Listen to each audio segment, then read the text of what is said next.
The Saugus School District has banned their high school football team from carrying the thin blue line flag onto the field after critics complained about its, quote, divisive message.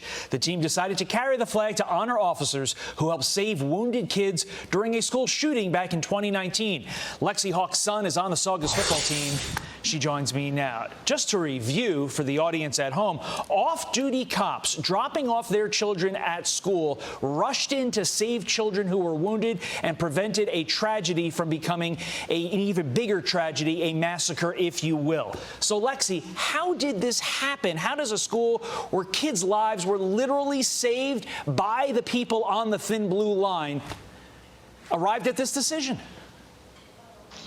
Unfortunately, there was a person unrelated from our school who lives in a different area of our general community who was the original complainer. So it wasn't even a member of our Saugus community that complained originally.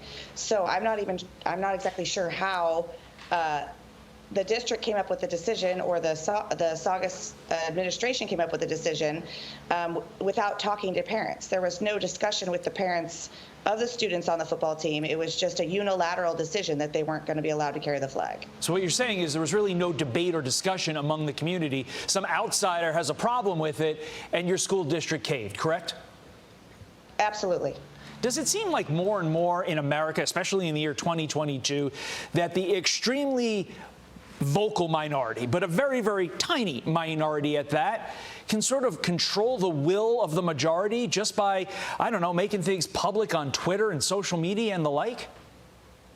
Absolutely. I think in the absence of social media, this never would have been an issue. However, again, an unrelated person to Saugus made it an issue, thereby calling all of Santa Clarita into question, saying, oh, call into Saugus and tell them this is unacceptable.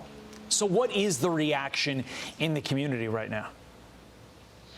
The reaction is distaste and disgust for the fact that it's happening. At the game on Friday, it was an overwhelming majority in the stands with their blue line flags or T-shirts or support of our law enforcement. My son's grandparents, my parents, are retired LAPD.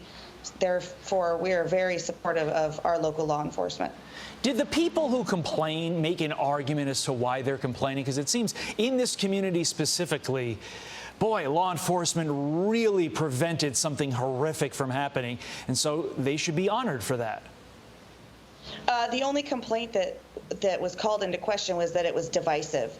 That was the only complaint on the original call out to please call in to Saugus.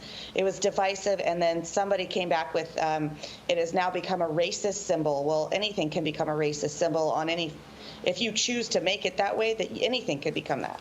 It's two of the left's favorite words, divisive and racist, without any supporting evidence. Let's focus on your son for a moment.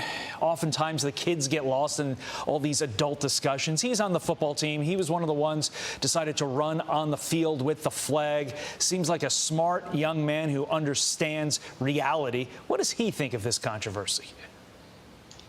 He thinks it's ridiculous personally, but he's respectful of the school's decision at this time. He likes to play football. He doesn't want anybody being offended, quote unquote. He would have never thought anybody would have been offended. It was never an issue on the football team before somebody made it an issue on social media. So for him, he thought he was doing the right thing and being respectful and appreciating the law enforcement community as a whole. And somebody took it way too far. What does it tell the young people of America that when they do the right thing, they get attacked? It's such a horrible precedent to set. Explains a lot of the problems that we are in. Lexi Hawk, thanks so much for coming on and letting us know about these issues. Thank you, Todd. Hopefully this resolves itself. We appreciate your time.